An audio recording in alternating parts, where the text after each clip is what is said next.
the complete guide to Midnight Blacksmithing. We're covering the best way to level up your blacksmithing in Midnight, all the knowledge including the secret stuff to min-max your profession and make the most gold possible. We're covering several profession builds to show you how to set up whatever you want to do, and some other min-maxing things you won't see in other guides, and all of this is based on hundreds of hours with professions on the beta. To level up your blacksmithing, you're going to need the following materials: 136 copper ingots, that is 680 copper ore. If you craft these yourself with no resourcefulness or multicraft procs, realistically it's going to be cheaper than that. A note here is that you're going to suck at crafting these to begin with, even with some basic profession gear. It may be cheaper to buy these off the auction house than craft them yourself, although you probably want to craft at least 10 just for profession skill. As well as that, we're going to need 6 silver, 6 tin, 6 petrified root, and 13 duskstones. All of these materials will be in the description below. This is based on beta, by the way. There's 11 days left until release at the point of recording, but things shouldn't change that much.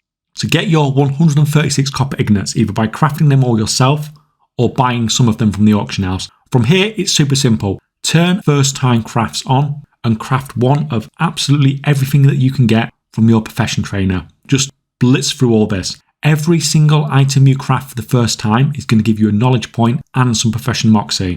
This is the easiest way to build momentum with your profession early without having to grind anything. You can level up your blacksmithing cheaper than what you're doing here, but there's no point because you won't be making any gold from your profession without the knowledge points you get from doing it this way. Although you can potentially skip individual crafts if certain things are particularly expensive and come back and do them at a later date.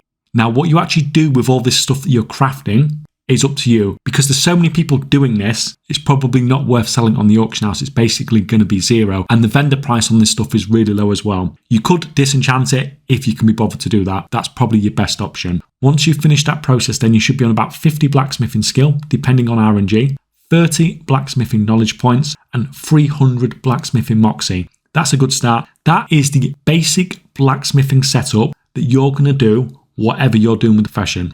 As for leveling beyond 50, you could potentially craft sterling alloys all the way up to 70 blacksmithing skill if you wanted to, but the materials for that are not included in what I said earlier. There are also some decor recipes that can take you all the way to 85 skill. PvP recipes as well, not a bad option, but getting to 100 skill is a completely different story.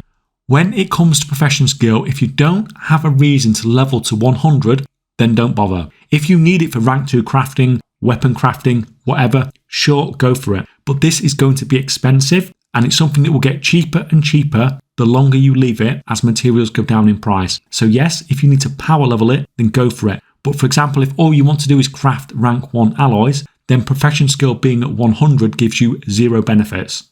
This is assuming that the current bug on the beta is fixed by the time we do finally get to release, because currently the Thalassian Blacksmith's Hammer gives profession skill all the way to 100. If this goes live, then at that point just blast to 100 profession skill as soon as possible using this method, as it will get fixed eventually. But assuming that is fixed, then if you are an armor or weapon crafter, then you have it on easy mode really. Just do what you want to do and you're going to get to 100 skill over time anyway with those epic crafts. The situation's the same for those that want to craft rare or epic profession gear. Just do your thing and you're going to get to 100 profession skill.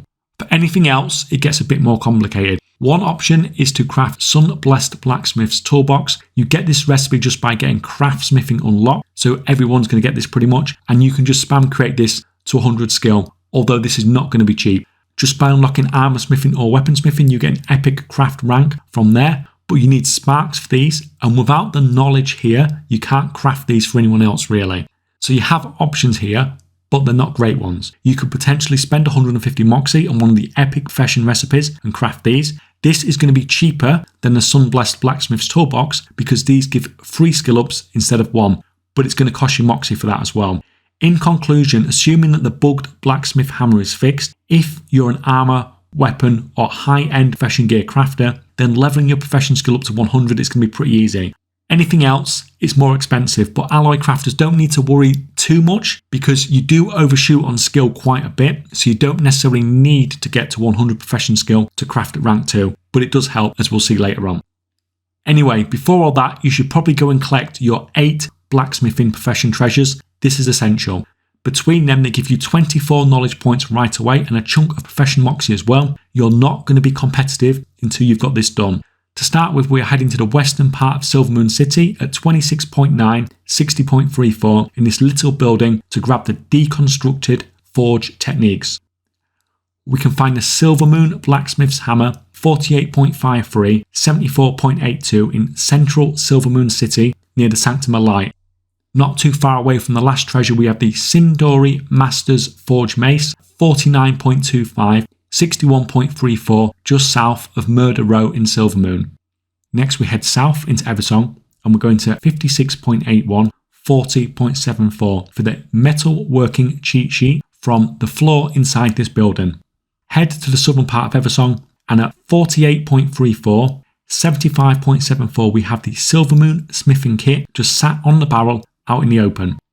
Now we are heading to Zullerman, but this next profession treasure is in Atal and Man, the subzone within Zullerman. If you put this waypoint in Zullerman, you'll be in the wrong location. So it's at 33.37, 65.59 we have the carefully racked spear. To Harrendar next, and we're going to get the Ratarini Floratender's sword at 66.29, 50.84. This one is high up on top of a mushroom and you won't see the treasure on your minimap at ground level. Our final profession treasure is in Voidstorm within Slayer's Rise, so that's the subzone within the north part of the zone at 30.56, 69.04, and here you can grab the Voidstorm Defense Spear. All those waypoints are in the description below for you to copy and paste if needed. Now on top of that, we have our more regular sources of knowledge that can help us progress our profession over time. So the most important part of your weekly knowledge is prioritise Patron Orders that reward Glimmer of Midnight Blacksmithing knowledge. This is your main weekly progress and it's so important that you get these completed. You can well get owned with RNG here with Blacksmithing Patron Orders as well, as you can get some godly unlucky Patron Orders, but there's not a lot you can do about that. And if you do fall behind on knowledge, you'll start seeing Flicker of Midnight Blacksmithing knowledge as rewards. These tend to be easier crafts than Glimmers and just helps you get caught back up. But before you do any Patron Orders for the week, your profession trainer gives you a weekly quest tied to crafting orders, but Patron Orders count for that as well. So this is more bonus knowledge you can get from doing something that you're already doing anyway.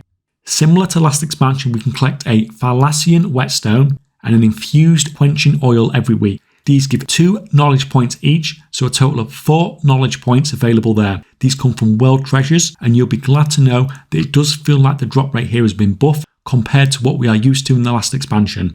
Treaties have made a return at midnight as well, so you can get an inscription crafter to make you consumable Fallacian treaties of blacksmithing every week for a quick and easy knowledge point. Dark Moon Fair, when it comes around at the start of the month, it's a quick and easy free knowledge points. This is active the week that midnight launches, so don't miss out on this easy knowledge when the expansion hype hits. Now there's also a one-time knowledge boost you can buy. Beyond the event horizon blacksmithing, this gives 10 knowledge points. It's from the Renown vendor in Voidstorm, but you need Renown rank 9 with a Singularity reputation to get this. This is a pretty high Renown requirement in compared to what you get from the other Renown trainers for other professions. If you want to get this, you're going to have to put a bit more effort than most of the other professions. I do have a reputation guide for this that's going to help with some of this with the hidden one-time reputation bonus sources, but mostly this is going to be a bit of a grind to grab it. Now blacksmithing also has extra knowledge available from non-Moxie, non-trainer recipes, and the big ones here are the PvP recipes. There are 16 PvP recipes in total, and if you're trying to min-max early on for your knowledge points, these can squeeze out a lot of extra knowledge points from first-time crafts here. Early expansion, these are going to be expensive, so it's not mandatory, but if you're going for a hard min-max start, this is one of the few ways that you can push ahead, and that's a lot of knowledge points at 16 potential there. Specialisation helps then. Profession gear crafting spec first then. For this, you're going to be wanting to run a resourcefulness tool with a resourcefulness enchant. Potentially running ingenuity right at the start of the expansion if you're needing to use concentration to craft these, but that will be short term. You're going to put 30 points into crafting smithing and then 25 points into trade tools if you want to craft profession tools first, or 25 points into trade accessories if you want to craft those first. Either way, once one is maxed, you'll max the other. This is a kind of nice setup. This gives you all the rare profession recipes as well to get you started. For the epic recipes, you need to come to the blacksmithing supplies dude, and they're going to cost you 150 moxie for each recipe. Just grab these as and when you want them. As a longer term goal, you can put 40 points into Old Ways and 20 points into Resourceful Smith to boost your resourcefulness as much as possible so that you get those juicy resourcefulness procs that steal more materials from the guys you are crafting for. One thing to add here is I feel like the plus skill items like Mentor's Helpful Handiwork and Artisan Gold Star could be really useful early expansion. These will allow you to craft these at max rank earlier until you're in a position to be able to naturally do it yourself with skill alone. A big change this expansion is that you can combine 5 Mentor's Helpful Handiworks into 1 Artisan's Gold Star for a massive 50 skill bonus. That won't be cheap, but it may allow you to craft these without using concentration until your skill is high enough. So the alloy crafting spec. For alloy crafting, we're going to use a multi-craft tool with a multi-craft enchant. For alloy crafting, put 40 points into Old Ways, 20 points into multi-craft as a starting point. If you want to go rank 2 alloy crafting, then put 20 points into alloys. This gives an absolutely broken amount of skill in alloy crafting to the point where you don't have to worry about leveling up your profession as much as you would think, although you will have to do it eventually to be competitive. If you're not bothered about rank 2 alloy crafting, then 20 points into Resourceful Smith to boost your resourcefulness. If we look at an end game min-maxed alloy setup, you can see here that I can craft rank 2 refulgent copper ingots using only 2 rank 2 ore, which is kinda nuts. Glowman alloys and sterling alloys can both be crafted using 1 less rank 1 copper ingot as well. So although I said you don't need to get your profession skill maxed out to craft these at rank 2, it is going to work out in your favour in the long term and probably be essential to be competitive.